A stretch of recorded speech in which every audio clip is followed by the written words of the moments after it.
All right, welcome to pod number 18. Kristin, do we have a rhyme?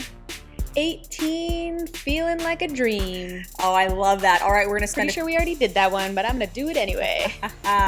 We're going to spend a few minutes catching up, and then we've got a theme of the day. Are pickleball players even real athletes? What do you think, Kristin? I think Loaded they're real question. frogs. No, they're real parrots. No, wait. I think we're going to go back with athletes.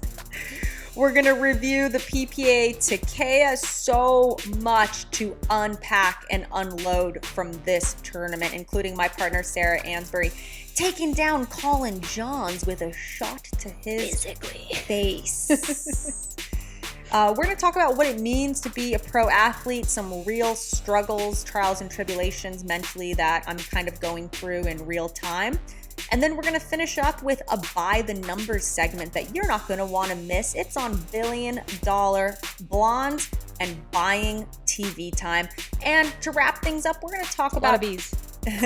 To wrap things up, we're going to talk about my favorite Dear Jilly B question to date. That is explaining the geometry of the pickleball court and what that means to improve your game. Kristin, let's get pod 18 started. Let's do it.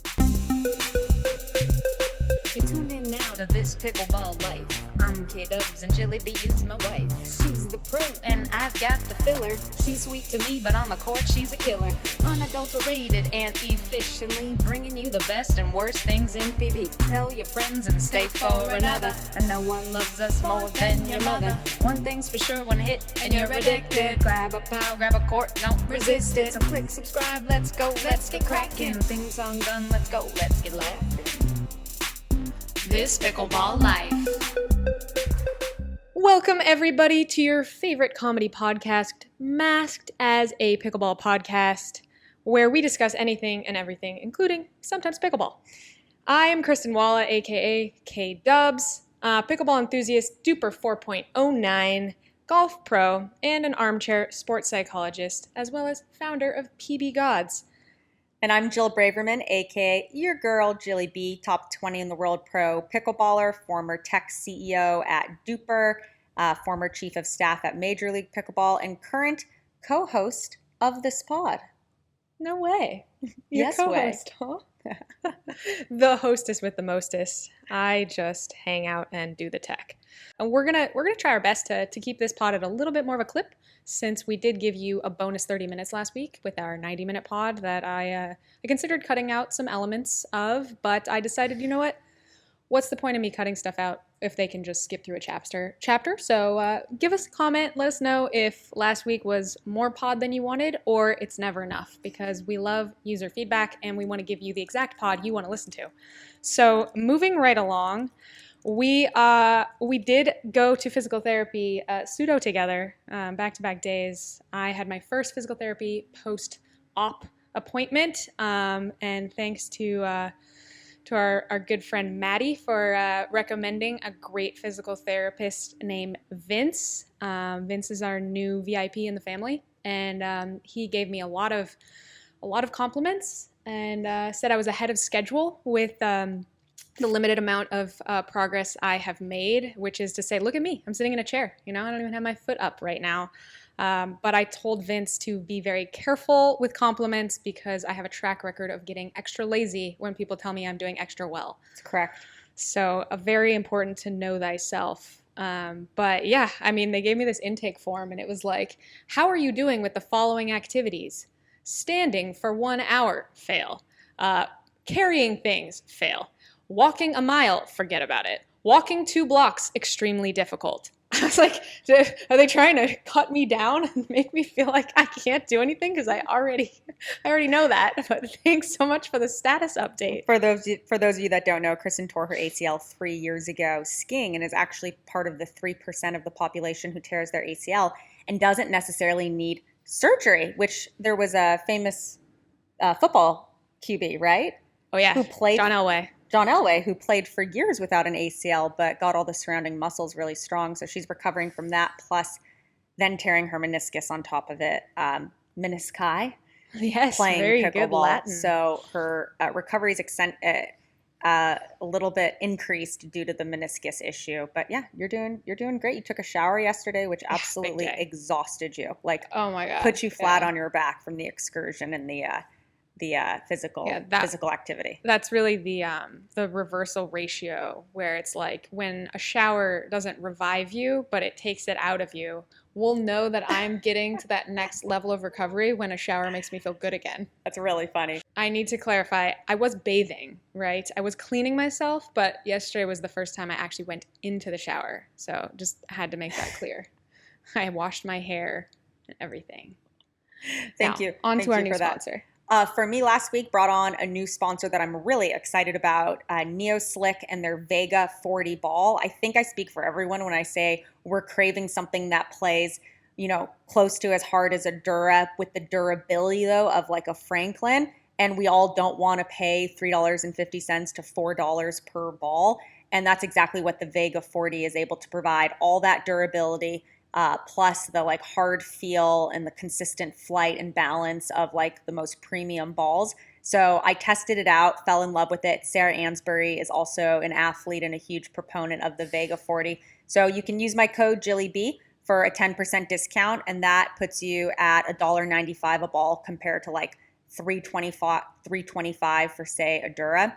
So I'm super excited about this partnership. I think the pickleball world like deserves a ball that isn't going to put them out of a paycheck. Where does that discount code work? On Vega's website or it works Amazon, on neoslick.com. Okay. The balls are also available on Amazon. They do primarily a ton of their business on Amazon, actually, but the discount code won't work on Amazon. Gotcha.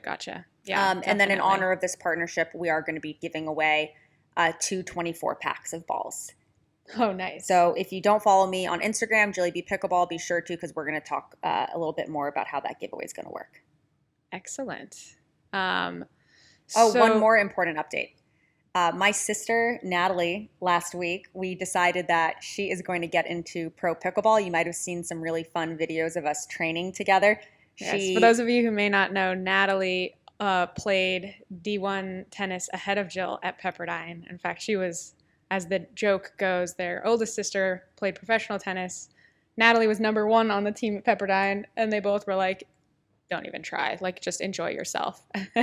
Jill was on the team after Natalie at Pepperdine, but I think you still. Yeah, I was kind of the runt of the litter. I didn't play number 1 until like my junior year, and there was like Natalie was already an NCAA All-American by her junior year. Your junior year, aka age-wise, what should have been your freshman year? My freshman year. She went to college at 16. But on to Natalie as a pickleball player. So Natalie and I have just been training like when I'm in town, and she's getting really into it. And it's kind of crazy because her forehand roll dink is filthy and my backhand roll dink is filthy. And it's like we just really complement each other. And I will say there's this insane thing that happens on the court that I see with siblings, and I definitely see it with Natalie.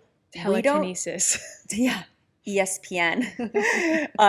We can like telepath with each other. We don't ever have to talk. We don't say like mine, yours, go, stay back. I swear we just read each other's minds. And it was exactly like that when we played doubles tennis together, which we didn't get to do a ton because of our age discrepancy.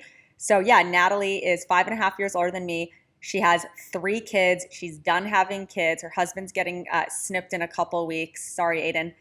And she's like ready to play. And I think I've convinced her to play at least 5-6 tournaments with me next year. And the funniest part about all of this is she was so inspired to be my partner when she watched Colin and Ben Johns play. And Colin had his injury and Ben took up, 80% of the court.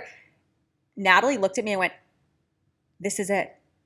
That's the type of partner you need. You play your best when you're literally flying across the court. You just need someone to go into a corner with no ego and defend the ball. And that's me. I'm going to do this for you. And we were laughing so hard. So yeah, that's my big news from last week. Yes. Sarah Ansbury, watch out. 2024, here we go. I've been saying for years I want Jill to, or months I should say, I want Jill to go back to singles, but she's finally figured out how to play singles on the doubles court. Just get my sister. So I'm looking forward to seeing that. It's going to be there's so fun. A test battle fun this week, right? Yeah. Oh, yeah. So on Monday, we're playing Rachel Retker and Jeannie Irakina. Tuesday, we're playing Kristin Trifinovich, formerly McGrath, and Jeannie Irakina. And that'll be like a really good test. I think the expected value for those outcomes would be like we lose like 4 and 5. So I told Natalie anything we do better than that is going to show that we could be a good team. I mean, she's just getting into it. She's like literally month 2 in effort of trying to learn how to do like a third shot drop and not hitting every ball as hard as she can and what's a reset. Yeah. But she's got great hands and great offense. And I think, like, frankly, the way the women's game is going is that, like, fast hands, offense, don't be scared of it. And as long as you have good enough defense to back up that she's such aggression, good defense. Yeah, why not? Yep. You can't win with offense alone because it's a wiffle ball. But you can definitely control the point, so to speak. So with that, let's migrate into our theme of the day. Yep. It's the theme of the day. Are pickleball players real athletes? Now, let me just start by saying the fact that this is even being mentioned is just silly. Like, the definition of an athlete is a person who is proficient in sports and other forms of physical exercise. So I'm not sure where people kind of are thinking this is such a discussion point, because obviously pickleball players are athletes. I think a lot of this just comes from the fact that the pro side of the game is nascent. So when people think of pickleball, they think of recreational pickleball, which was popular by people who don't move a lot.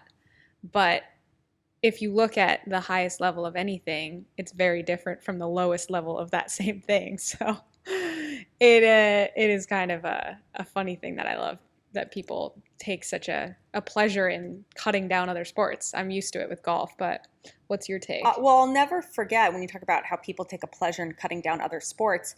6 months or so ago, when I was getting back into it professionally, someone said to me, an older gentleman, he goes, "Oh, pickleball, God, that's like watching grass grow." And I said to him, "What sport do you play? Or what do you like to watch?" He goes, "Baseball." And I go, Of all examples. And I go, "Oh, baseball, where they stand around the whole time and it's so unathletic you can chew tobacco." And he like got my point, actually, that when you can look at anything through an ignorant lens, and you can do that with any sport. You can literally sit here and mock any sport, but I have yet cricket, to they meet... are literally having tea parties in the middle of a cricket game. Maybe I should be playing cricket.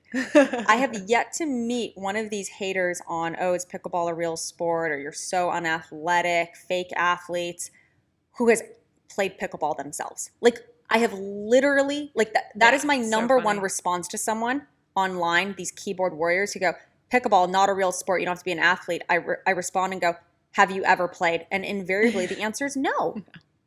And it makes me wonder too about pickleball's rate of like re-pickup. So in tennis, when I worked at Universal Tennis, we knew that 70% of first-time tennis players never picked up the sport again, never picked up the racket again. Let's really think about that for 1 second.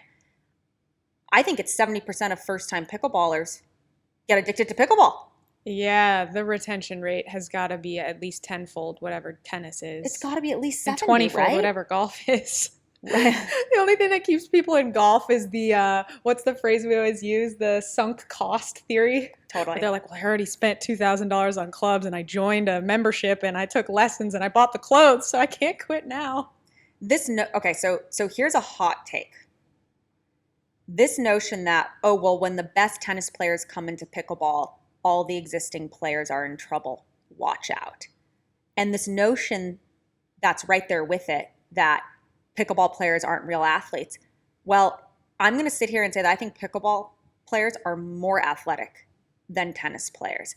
I was doing an analysis of the top 15 male and female pro pickleball players, and it is astounding, literally astounding at how multidisciplinary these athletes are. You've got people who played D1 tennis and basketball. You've got former professional hockey players. Totally. You've got ping pong players. I think about myself, golf, skiing, Racquetball. ping pong, tennis. Not you, but Right. well, squash, yeah. Squash. But yeah, in general, I meet people who come from badminton, who come from racquetball, who come from squash, who come from, It's baseball. amazing. And to be this multidisciplinary in a way that, frankly, you aren't in tennis. Because all you're doing is tennis, tennis, tennis, tennis. And let me ask you guys this. The players who have come in, who are top tennis players, former top tennis players, how are they doing? Other than Jack Sock. How did Noah Rubin do? How's Sam Querrey doing? Didn't get drafted. Well, Travis Redmeyer, great player. Nothing but good things to say about Travis. But he gave himself a leg up by owning part of a team. And that gave him a really good venue to show his skills. And no knock on any of them. It is, I think, the Sam Querrey thing, he doesn't get to take advantage of his height as much because he can't serve overhead in pickleball. Whereas that must have been a huge thing for him. All I'm saying is there is something about pickleball where the more athletic you are, the more multidisciplinary you are, the better the player. Colin Jones had 2 forehands in tennis. Can anyone conceptualize how ambidextrous you have to be able to do that? That's incredible. Yeah. I saw him hit a lefty forehand last week. AJ Kohler, hockey, Riley Newman, basketball. And it's not just the guys. Etta Wright, 3-4 different sports growing up. She played badminton. I'm sure she played ping pong. She, I think, grew up kind of internationally in military. These players all over the are place. Athletes, in a way, frankly, that I don't see from pro tennis players. And that might be because that sport dictates, hey, it's all or nothing. Totally. I think that pickleball is an exhibition of skills drawn from so many different disciplines. It's like a decathlon, which I just discovered is not decathlon. It's just decathlon. Anyone else not realize that? I learned in today. What is that thing that people say? I was today years old. I was today years old when I realized it's not decathlon. It's decathlon. But I take that short game from golf and the mentality of golf. I think, the angles of maybe a pool player. You've got the strategy of a chess player. I mean, you're pulling from so many different skill sets. And the thing about tennis is you can't play at the pro level without being able to run from baseline to baseline 1,700 times. Well, and that is a certain skill, but that's okay, so some people can run a 40-yard dash, but they can't do a pole vault and a javelin throw necessarily. Well, and are we punishing the sport because your grandma loves it? Okay, let's punish golf then. And are we punishing the sport because you can start it in the morning and be good at it by the afternoon? Let's punish skiing then. And what do we say about F1 and NASCAR drivers? Oh, they're unathletic because they're sitting down all day. So I hope if you're listening to this podcast, you're picking up little snippets that you can use to snipe down the next ignorant comment you hear about pickleball. I will say my dad, the ski instructor, gets people all the time who he thinks oh, this person looks like a great athlete. They're going to pick this up, no problem. And they don't. And vice versa obviously happens too. So, I just think, don't judge. People be hating. Drop in the comments if you have even a better response that you like to use. Because if you're listening to this podcast, I know you've heard the haters. You might be a hater yourself. I am always surprised by how many comments I get in the pod from non-pickleball players who are listening to the pod who then hate I on should try pickleball. This. Yeah, what is this? And I think another funny example too, and then we can move on, but the whole horseback riding, polo, don't get me started on pato. But then you throw back to one of our first episodes. Then you get into motocross. Okay, well you're on a dirt bike, so that's a little bit more athletic than say Formula 1 or NASCAR, but you watch those Formula 1 guys, they're in the gym, they're so fit. Why do they have to be fit? Well, they're dealing with G-force, and then they're also heating up in a tiny car and hitting, corners for hours on end. So I just think it's just people trying to narrow the field of athleticism and sport into something that looks like, I don't know, their idea of cool. Like football, don't get me started on all of the stoppage time and the whistle blowing. It's like the old joke of telling your wife there's 4 minutes left in the game and she thinks in 4 minutes you'll be eating dinner. 4 minutes in football lasts like an hour. So anyway, just funny to see the things that people try and do to cut down pickleball. But I think pickleball has proven that it is too sticky. So sticky. Not going away. It's so sticky. Let's talk about Takeya last weekend's PPA tournament. Absolutely, PPA Takeya. So one funny tidbit is I was wearing my new kit, my new uniform. So you can see here, if you're on video, I've got a Rainstorm white tank top, and on the back it says RuK Solar Backpacks, and then I've got my shorts say Pro Band. Anyway, so I was feeling like really good. Felt like I was looking super cute. And it was so funny because the Rainstorm girls, who are pretty famous now at PPA events because they're passing out cold storms everywhere, they're also in a white tank top with the exact same logo. And a backpack, which you were certainly wearing your RuK pack when this person saw you. It was so funny. I had multiple people come up to me being like, hey, can I get a storm? Hey, can I get a storm? And the best part is I have no idea if they were serious or they knew who I was and they were kidding. No way we to know. will never know. I just said, sorry, I only have one and it's for me. In your special Rainstorm pocket. What is your favorite flavor of Rainstorm? Tangerine. Tangerine. It's just because of Glass Animals, isn't it? Orange, tangerine, and then peach. Peach. Grape is the #1 seller, believe it or not. I do believe it. I do. The kiwi's a little sweet for me, it. but they're awesome. So if you're drinking Celsius, just go ahead and stop. Yeah. Let's support the brands that also support pickleball. I think about that a lot. Yeah. Oh, and I was thinking too, like, wait till if you were walking through the courts with Austin Chikadalov, then they'd really think you were Rainstorm guys. We're gonna put a photo of Austin in right here. It's happening on video. The pro player Austin is absolutely ripped, and AKA he also looks Amazon just man. like one of the Rainstorm guys. So yeah, together like we would be quite the pair. Dead ringer. We should just do that one time as like a just joke. As a Rainstorm, yeah. I have to write that down. As far as my injury, I had to pull out of mix. I was supposed to play with Jaume Martinez-Vic, my MLP New York Hustlers partner, and because I really didn't want to hurt myself. So I played Saturday with Sarah, who flew cross country. I didn't want to bail on her, and super successful in the sense that I didn't re-injure it. Super unsuccessful in the sense that I thought that we had a really good opportunity to beat Tyra and Elise, and instead we got absolutely killed. And I've learned that Jill playing with one leg, conservative and not aggressive, flying all over the court is not Jill Braverman. I don't know who that person is, but it's not me, and it doesn't work very well. Billy Javerman.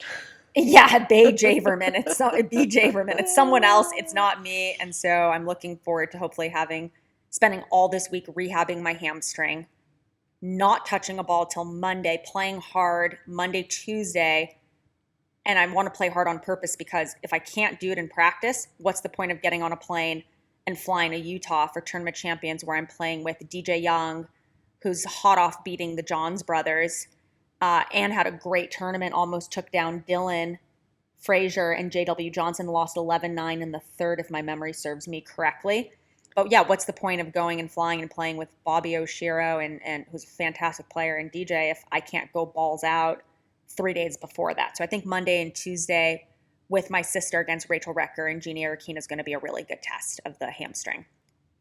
Yeah, I'm excited to hear the results of that in every direction.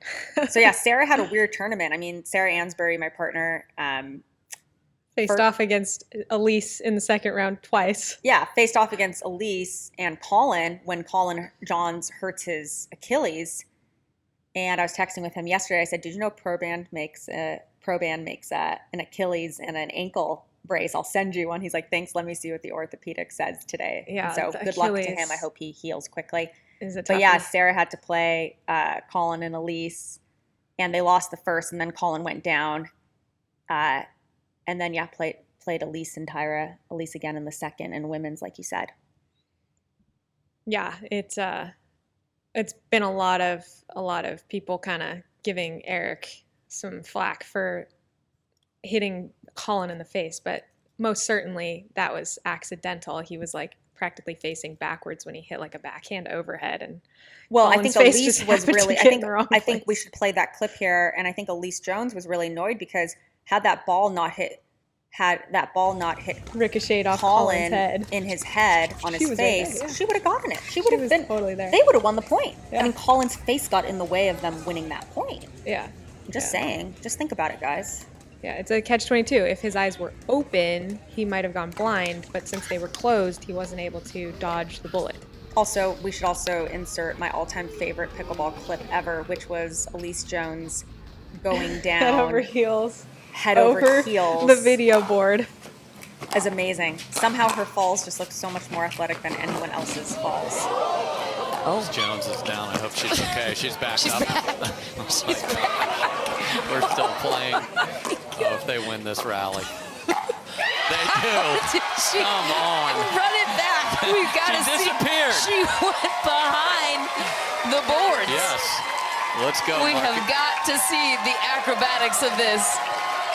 Oh my. And stays in the point like nothing happened. Yep, we just switched on purpose.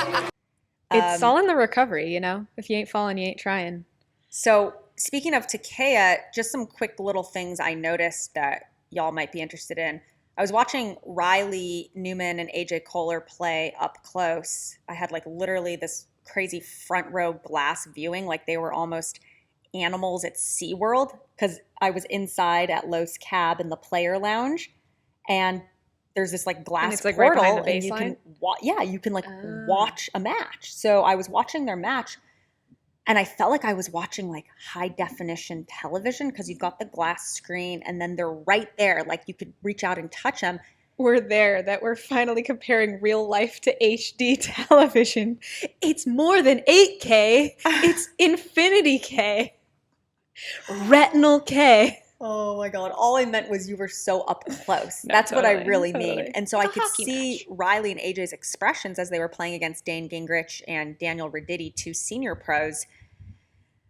And obviously AJ and Riley are going to win it. But like I've never seen two people look like they were having less fun on a pickleball court. And it was so weird to me, because I usually think of both of those players as being pretty entertaining to watch, definitely Riley. But I just remember being like,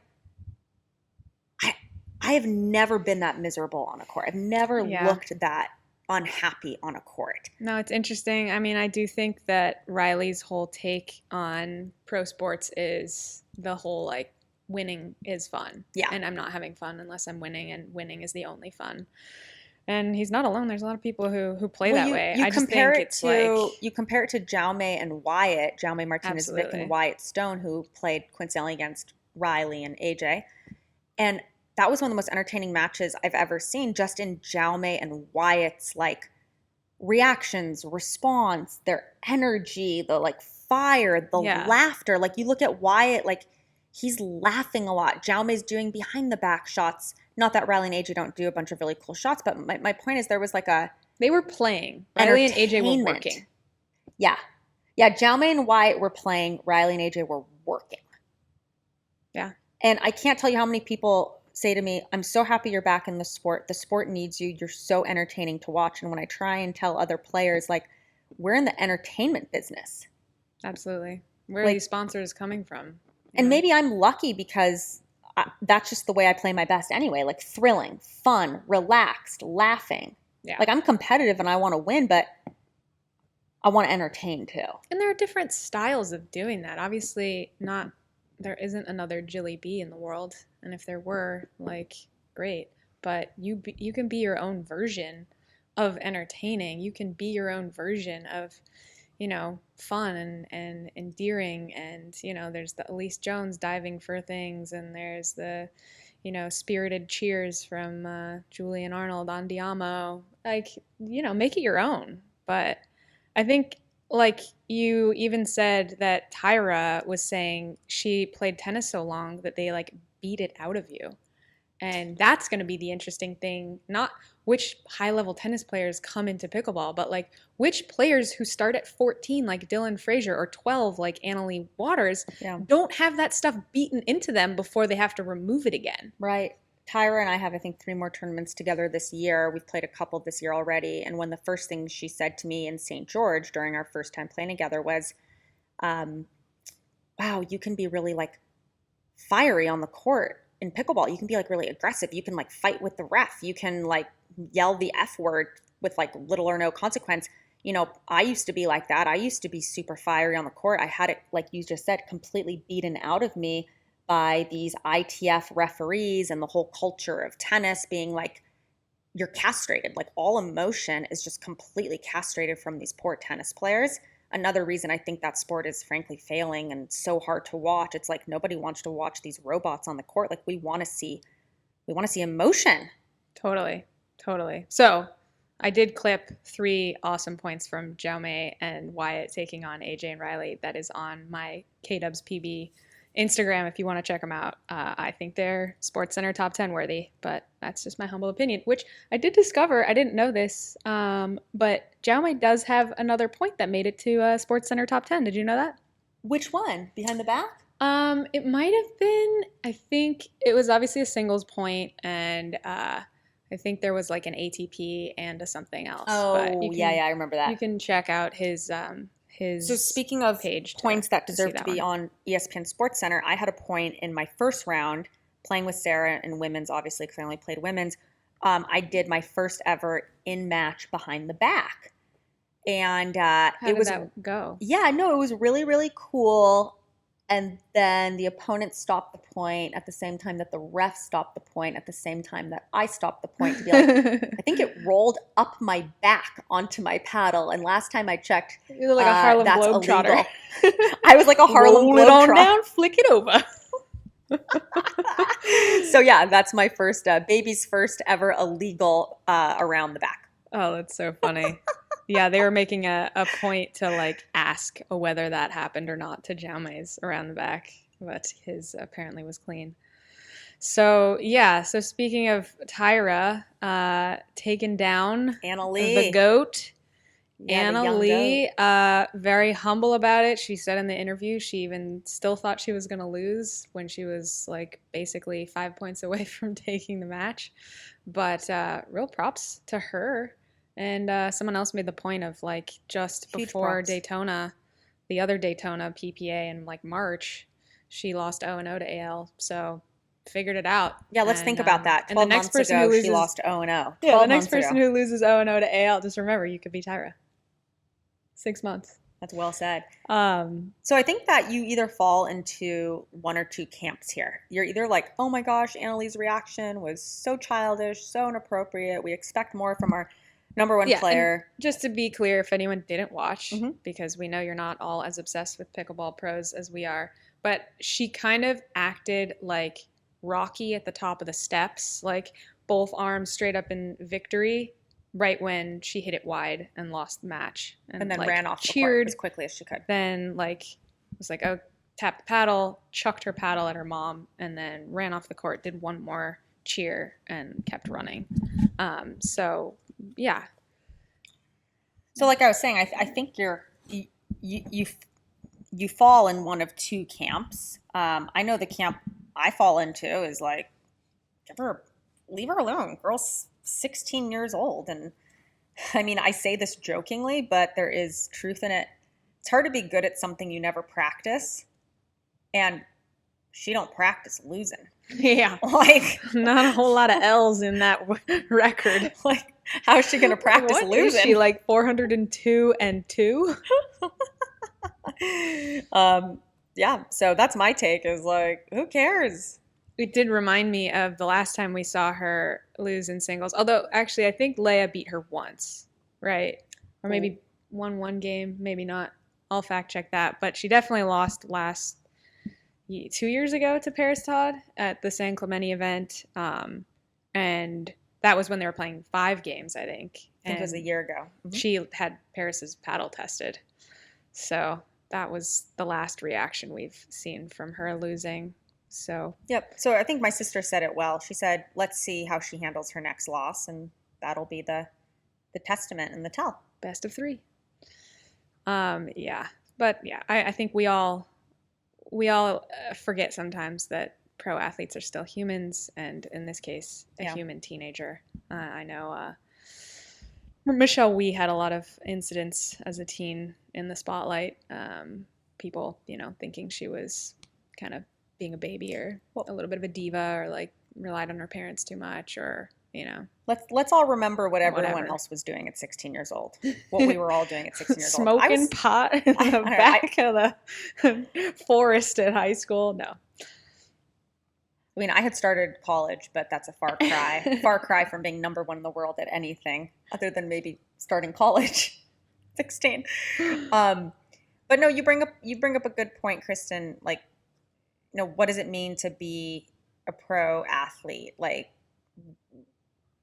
you signed up for it, but also you just happen to be that good at that age. Like, is it your choice? Is your fault? And like, there are people who are very talented in things. I can't think of a good example right now, but I know where they stay amateur longer than you'd expect. And I'm sure a lot of that is the parents kind of worrying about being so much in the spotlight and yada, yada, yada. Is there a sport that's dominated by teens?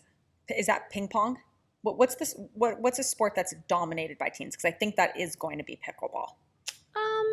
Well, there's one for the Oracle book, but I think it's pretty equal in golf and tennis and pickleball right now, where there's like a couple of teen phenoms and then a lot of young 20s. But you can't think of one sport where it's like you're old gymnastics. at 19. Figure skating, right? Gymnastics. Gymnastics. Yes. You're right. Gymnastics is the Yeah, puberty's a killer. I think that's a big part of it. Like, you can't have big boobs and a big butt and like be developed. That's why they want like 11 and 12 for pickleball. I was like, well, I should be number 1 in the world then. That is not true. You're right. I have you a big have butt. a bodacious butt. Although you still need to do more glute squeezers.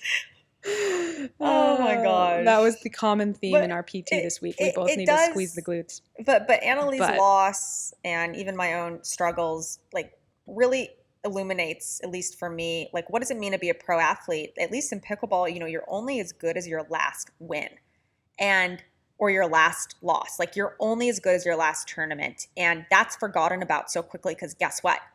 There's 32 events on the calendar. And the very next week or week and a half later, you've got a new event. And there's so many new players entering the game at the same time. It's easy to start comparing yourself to. In fact, it's almost impossible not to. And I think for me, what I've realized after Takeya, that the hardest part about being a pro is comparison. It's like demons. They're haunting my head. Like, but it's impossible not to, because it's like that is what competition is.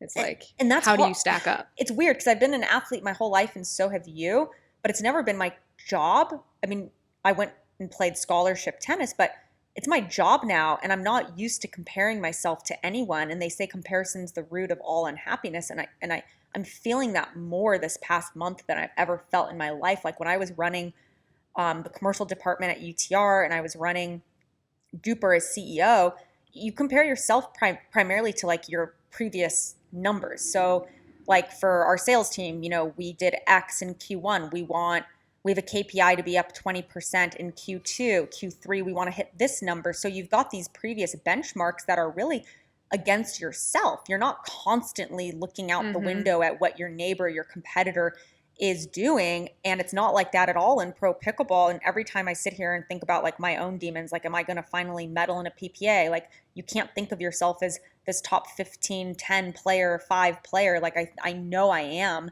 without getting that monkey off your back. Are you just someone who excels in MLP? If so, why is that? Like I've got all these demons and comparing myself to all these players, but I think it's the nature of the sport. And you see like Riley Newman, arguably the number 2 player in the world, dumps Matt Wright, top probably 5, 6, 7 player in the world, because he wants gold. It's not good enough for him just to medal in 100% of his events with Matt, which they've done in an astounding like 27 out of 27 events. That's not good enough for him. Like He's the number 2 player in the world. He's got his own demons. He's fighting for his own better. So I think it's just the nature of being a pro. It is. It's tough, and you know, it's kind of like the irony of anything. Like I always come back to Esther Perel's quote. It's like a quote about how you have to be everything to everyone, and all of them are opposites. In sport, you have to be the best, but also be humble. You have to be highly competitive, but also like be able to congratulate your opponent. You have to be a team player, but also stand out. Yeah. You have to compare yourself to others so that you can strategically improve certain statistics, but also like be trusting inside of yourself to not need any comparison. And, you know, you're bound to get kind of lost somewhere in the mix. And I think I life just always come back to the things you can control. Yep. And life sets you up for this mentality of like a ladder-like progression. K1, preschool, first grade, second grade, third grade, elementary, high school, college, master's, job, date, engaged, marriage, buy the house. Every first step kid. along the way It's like, is just the thing before what you're trying to aim for. Exactly. Next. What's next? Exactly. What's next? What's next? Never be complacent. Never be happy. Never be stagnant. And at what point do you not also have to sniff the roses and appreciate where you The are journey. at this moment? And I think I've always been more of put the work in, enjoy the journey. And it's funny how results are a byproduct of the effort and the work. So don't focus on the result. The result will come. Like it just is a natural byproduct of all the correct steps that you're taking and what you're doing.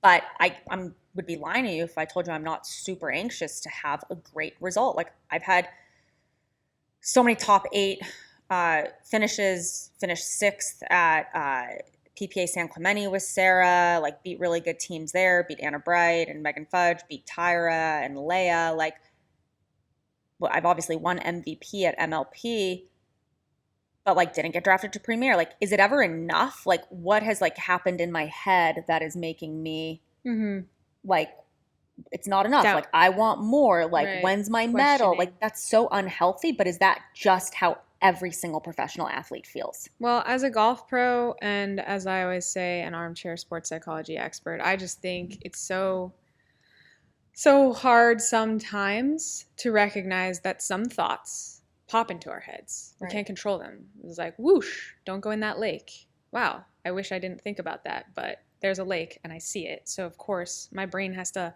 register that it's there in order to decide, instead of thinking, don't go in that lake, I should probably focus on hitting a buttery cut at the edge of that bunker or out to that tree or middle of fairway, middle of fairway, middle of fairway, or whatever that is that replaces the thought that whooshed into your head.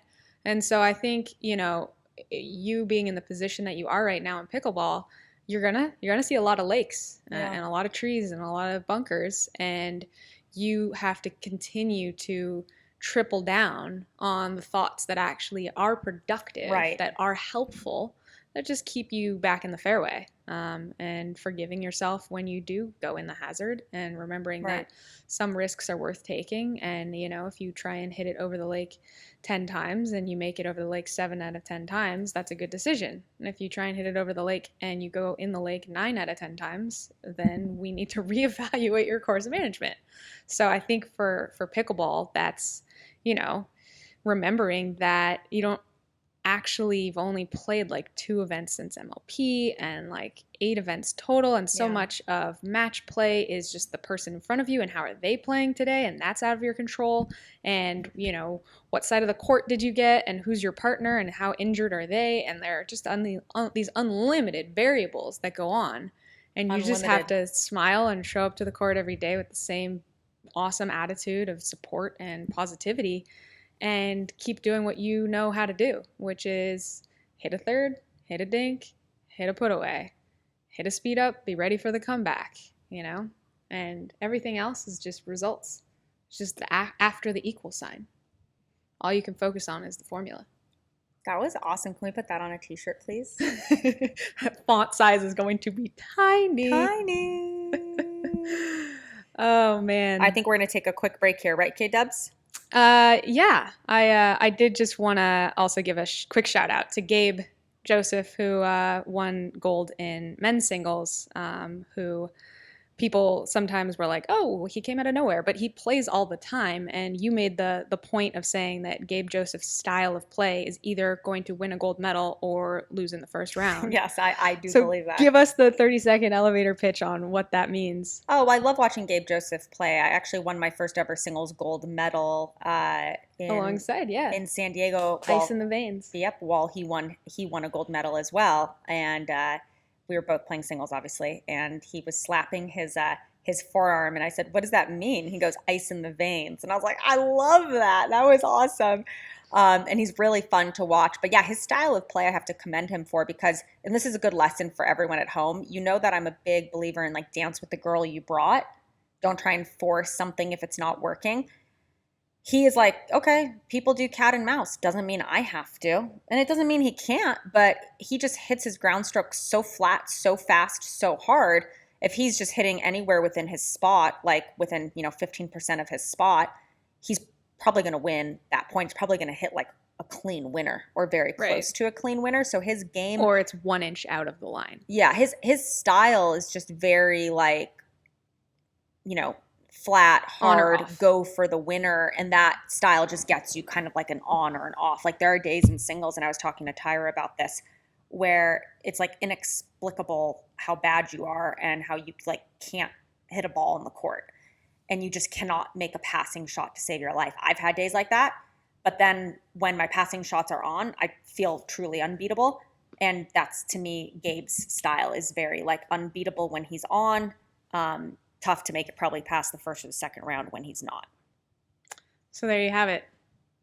What would you say to a player entering singles pickleball from that mentality? Like, is it best to still kind of try and learn both to be able to, slow it down and curve your shots? I commend him that he's just doing his style. Yeah. And again, what is he here for? Is he here to create a style of play because this is his full income and he needs to medal week in and week out? No. I mean, if that's what he came to do, he'd probably alter his style of play. But he's fine playing his 5 tournaments a year, however many he's playing, and bowing out quickly in 3 of them and winning 2 of them. I mean, those are still amazing numbers. Since he never plays doubles, like refuses, I think he plays almost every event. He just goes in for singles and is usually not hanging out for Sunday. So he doesn't have to schedule super like long blocks of time to just play that event. So luckily this one's kind of a local for him. Yeah. So it just depends on your goals. Yeah. Well, cool. So we will take a quick break and we'll be right back. RuK Solar Packs. Do you have someone who's impossible to shop for? The RuK Solar Pack is definitely our favorite pickleball bag. It's also sleek, fits your laptop, your paddles, and it has a solar panel to charge all the devices. Like a solar panel? Like who comes up with that? That is the coolest idea ever. It literally charges your devices from the solar pack while you're playing pickleball. I mean, does it get better than that? I don't think so. You can visit rukpack.com. That's RuKPack.com. You can use code Jilly B for 15% off your next order. Also, I love the price point of these products. You're definitely getting a bang for your buck. Like the zippers are nice. The laptop sleeve is like extra padded and super, super soft. You can really tell that a lot of love goes into these bags. RuKPack.com and use code JillyB for 15% off on your next order. By the numbers. Okay, so some kind of related but somewhat sidebar by the numbers today. I wanted to talk about the billion-dollar blonde bombshells. Yes, I'm talking about Barbie. Thought you were talking about me. Well, you are my billion-dollar blonde bombshell, but thank you, Kristin. That's for another conversation. Okay. So Barbie broke the $1 billion box office record. I had a lot of super high hopes for this movie, so I was certain that they were not going to be lived up to, and I couldn't have been more wrong. It might be my favorite movie ever. I think what's cool about it is a person like me who never owned Barbies and wasn't really into Barbies loved it. And people who are super into Barbies and had lots of Barbies Also love it. I think a lot of people are seeing it multiple times too. But really, really great work of art as far as I'm concerned. And it is now part of a group of only 52 movies who have ever broken the $1 billion box office record. So it is far and away the most box office win for a female-led, female-directed, female-produced, female-written I thought movie. it was absolutely hysterical. I did think it was a little heavy on the patriarchy and anti-men. It was just a little heavy on it, but it was Like, is really, really fun. Iron Man heavy in the robotics and like Transformers heavy in the robotics? Like, that's the movie they're making. So I don't know if you can like. Well, give them flack about though, that. going into Transformers, that's the movie that they're making. I think some And you don't people think went people into thought that Barbie, about Barbie? not realizing it was going to be such like a societal hot button. That's all. But it I was think hysterical. anyone who knows Greta Gerwig knew that was what they were going to watch, but maybe I overestimate people who know Greta Gerwig. I literally think people saw the word Barbie and were like, I'm going to go Margot watch it. Robbie, I'm in. Yeah, Margot Robbie and Barbie, I'm in. Props to Margot and the rest of the cast for really doing a good job moving like a doll. Like, that was really impressive to me. And like, you don't think about these things, but like, yeah, Barbie doesn't have articulating knees. She can only bend from the hips, right? From the waist, depending on who you're asking. Anyway. Wait, I'm sorry, but the best part of Barbie was when Ken said to Barbie, can I spend the night? I was hoping we could, can I spend the night? And she goes, to do what? Why do you always steal my punchlines? No, I'm setting your punchline up. And he says, I don't really know, to be honest, because they don't have genitalia. Anyway, yes, it was a very funny movie. Yes. So number 2, the Women's World Cup, setting records for most fans. I think they've averaged in just the group play 25,000 fans per match, 29% increase from the last World Cup in France. And to top it all off, what takes 25,000 fans and says, you know what? How about 54,000 fans per event? And yes, you know who I'm talking about. That is Swiftie. T-Swift. 54,000 fans each concert. I guess she did 6 in a row in LA and sold out all of them. So that has been over $1 billion projected. She hasn't finished that tour. But also the economic impact that has made on the surrounding community is outrageous. So yeah, I guess this has been like $1 billion blonde type of economy right now, the she-economy. Let's go. So did you want to talk about and just real quick, RIP U.S. Women's National Team. This is the first time they have ever not finished with a medal. They've been in the top 3 every single World Cup. So couple reasons I think that happened that aren't necessarily their fault. We are not they've football, inspired we are not the rest of the world. pundits. We are not football pundits. But shout out to World Cup in general and women's sports. That's the point. So on the topic of by the numbers, I wanted to talk briefly about a topic everyone may find fairly interesting. I know I do. Regarding buying time. So if you've watched Pro Pickleball in the past couple of weeks, you've noticed that you've been flipping between CBS Sports, ESPN, the YouTube live stream. And the reason for that is it is expensive to buy time. So when you're lamenting that you have to switch from station to station to station, what we shouldn't forget is that is the PPA Tour spending heaps of money to get pickleball in front of new eyeballs. That is so important to the sport. When I was explaining this to my sister, I try and explain to her, like, pickleball is not competing against tennis. Pickleball is competing against football, baseball, basketball. Spelling bees. Now that sport cornhole. Is really popular.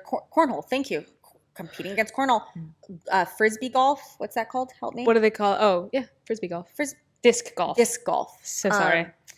So this is like table tennis and ping pong. So when you see MLP and PPA getting on Amazon Prime, getting on these different channels, like, that's a huge, huge, huge ordeal to capture eyeballs of either recreational players who wouldn't normally watch pickleball or to capture eyeballs of someone who's never watched Recreational pickleball. TV surfers. Right. No, because sports viewers are sports viewers. Yeah. When we went to the US Open tennis last year, I looked around and I was like, oh my God, these people are nuts for tennis. And clearly, there's no way all of them are going home and like ripping forehands. Like these people do not play tennis. Right. But they Were watch. so obsessed with watching tennis. So Right. that is bound to happen in pickleball. It's mission critical that it happens in pickleball. And a lot of people so betting don't on let it. your frustration overwhelm your sense and now hopefully your knowledge that it is hundreds of thousands of dollars for MLP and PPA and I think the APP as well in terms of buying television time. Absolutely. And hopefully that switches one day and the networks pay us. I did try actually to try and find out what those GOBS numbers might look like, and I couldn't find it anywhere. Do you have a ballpark of what that might look like? I know exactly what the numbers are, but I cannot reveal what Okay, answer me everyone this. is spending. Is it roughly equivalent to like buying an ad for 30 seconds times or a minute times 60? Is that the ratio? I think that's a good way to works? look at it. You're buying time. It's a great way to look just at it. one Yeah. giant advertisement, and then you subsidize that cost by selling your own ads. I don't know. But yeah, definitely not cheap. All right, we are wrapping up the pod. We have 2 last segments. Dear Jilly B. A listener has written in asking if I could elaborate on the geometry of the court. And if you hear us talk about the geometry of the court, I guess we haven't done a good enough job of explaining just what this means, but it's absolutely mission critical, and I've struggled with how to explain it in a way that everyone could understand, and then last night it hit me. Oh boy. Watch a pro pickleball match. Before every shot is hit, press pause on YouTube and see if you can guess where the ball is about to go and why. So something that the best pickleball players in the world all share in common is an innate anticipation for not where the ball is, but where the ball is going to go. You can practice this at home. You can practice it sitting literally on your couch. You can practice it with nothing but a phone in your hand and an internet connection. So let me ask you this. This is kind of an easy picture for someone who watches any pickleball. Let's imagine we're playing mixed doubles and they're both right-handed and guy on left, girl on right, both teams. So girl and girl are going cross court, cross court, cross court. And every now and then you'll see Anna Leigh, for example, or whoever decide to go up the line at the guy to his backhand. How does she choose that moment? Not just how does she choose that moment, how do you know that's coming? So see if you can read not just the ball, but her paddle face. See if you can read literally the paddle face of your opponent. So I'm really rarely watching the ball in pickleball. I am like a hawk watching the paddle face of my opponents. That will tell me everything I need to know about where the ball is about to go way before they've even struck the ball. Maybe even before my opponent knows where they're going. Really think about that for 1 second. I have an opportunity to find out where my opponent's about to hit the ball before they even hit it, just by looking at the face of their paddle. So this is what I want you guys at home to start to study and see if after 20 minutes of video analysis, you're getting better at guessing. Like you might not feel like you're figuring out the geometry of the court, but start by counting, okay, I tried to guess 10, I got 4 right.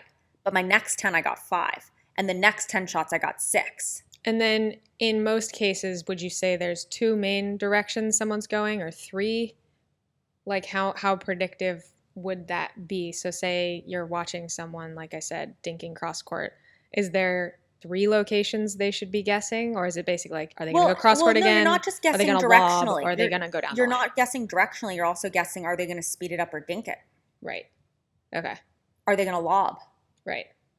Are they going to catch this in the air or let it drop? So probably every shot anyone puts a paddle on, there's 4 or 5 Permutations of things you could be guessing. And it's probably a sliding scale too. It's like, this is the most likely, this is the surprise, this is the dumb play, and then there's 2 others.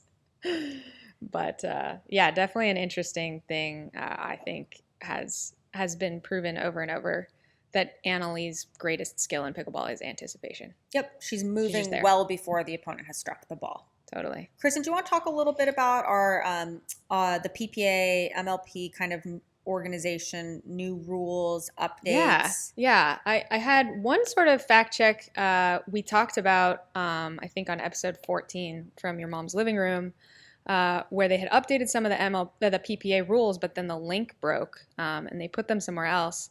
And the biggest news from that we didn't mention was no more backdraw. So now we've had 3 events, 2 of which you've played in without the backdraw. Do you think this is a natural, a positive, a negative? Do you think they'll roll it back and bring it back? But it's not a total no backdraw, to be fair. If you lose in the first round, you go into a separate points draw. But basically, for anyone who wins their first round, if you lose, they're out, you're done. Opinion? Well, I think we already talked about this. Yeah, no, we didn't. No, we skipped that. Okay. Well, yeah, no, I think it's good.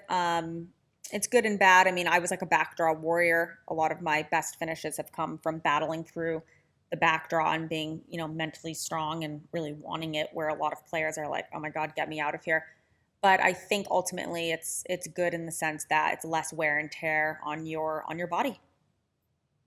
Yeah, and it's interesting to see like which players often find themselves there versus the players that when they would find themselves there would just withdraw anyway, and how does that look? But it's easier for the tour to organize more courts for the amateurs who are playing concurrent to the pros. So there's just a lot of there are a lot of benefits to it. Totally. Obviously, if you want to play more, it's not a benefit, but I think the benefits outweigh the cons. Yeah, I think it's interesting. I thought you were actually going to bring up the fact that the ProXR paddle, I received a text message on. I was getting there. I received a text message from our head of player relations at the PPA that was like, I'm going to try and just remember this by memory, but it said, due to, widespread quality control issues that are, pervasive with ProXR paddles, we're going to be mandatory testing all ProXR paddles regardless of what round. And if the match commences with your paddle at 40, but it increases to 43 on the grit meter, I assume that was the grit meter. Which I was surprised by because I didn't think grit could ever increase. It can only decrease. That's what I thought.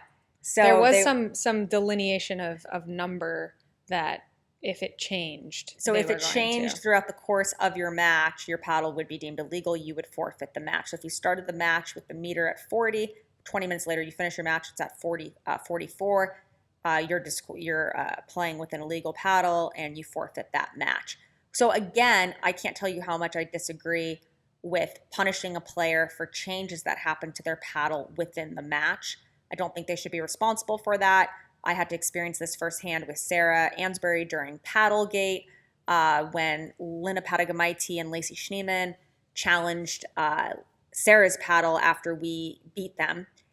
And turned out that hers had like barely failed whatever deflection test that Carl Schmidt had put it through with the PPA. So I'm just not a fan of this, like, your paddle changed in the course of 15 minutes and now you're forfeited. I also don't fully comprehend what it is that's going on with these ProXR paddles. And like you said, I thought grit could only decrease, not increase in a match.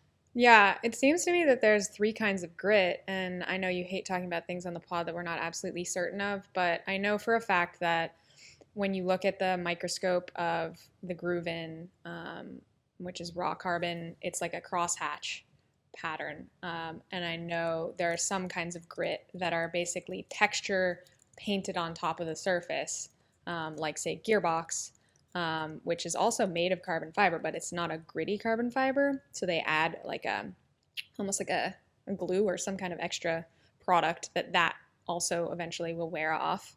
And then there's ProXR, which I'm sure is some combination of the crosshatch. But when you put your hands on it, so I can speak firsthand to, putting my hands and playing with the ProXR paddle, it reminds me of that kind of art where if you look from one corner, it's almost like Ruffles potato chips. And like if you then move your head to the other side, you're seeing different art on like a microscopic level. Like it's very linear. So there must be something about the technology in the ProXR paddle that is getting people to have a different effect than the typical wear and tear of grit. So it'll be interesting to see if their paddles change or if they start to have a big problem with failing. But so far, I didn't hear of anyone. Well, it has been test. fascinating to see such a onslaught of pros doing well in singles with the ProXR paddle. And I remember thinking, is ProXR just designed for singles? What is going on here? And I think about how good Jaume Martinez-Vic is, and he plays that 6-0 double black diamond, which is just the grittiest paddle I've ever felt in my life. So yeah, there is something to be said about these ultra gritty paddles as it relates specifically to success in singles. Yeah. The other thing I'm still confused by is they've published that they're going to start playing let serves, and they still seem to be stopping let serves. So I don't know if that's just like I was a also future confused by that. But no one seems to be. So hopefully we'll come back next week with some more answers on the ProXR No stuff. one seems to be perturbed other than me. So let's just start real quick with a fact check. I was struggling to remember the name of the up-and-coming singles player who was playing with the ProXR paddle 2 weeks ago. His name is Naveen Beasley. And I just wanted to clear that up because, everyone deserves to have their name pronounced correctly. Thank you, hopefully Kristin. I am. That was very thoughtful of I also you. noticed he's playing with Kwang Dong in an event as doubles, or maybe he did that this week. And I always think it's Wow. interesting to see, like, singles guys stick together. I was going to say 2 singles players, the average rally will be like 4.2 shots. Okay, here's what we're going to do. You hit it as hard as you can, and I'll hit it as hard as I can, and we'll see if we can keep them from getting to the kitchen. Go.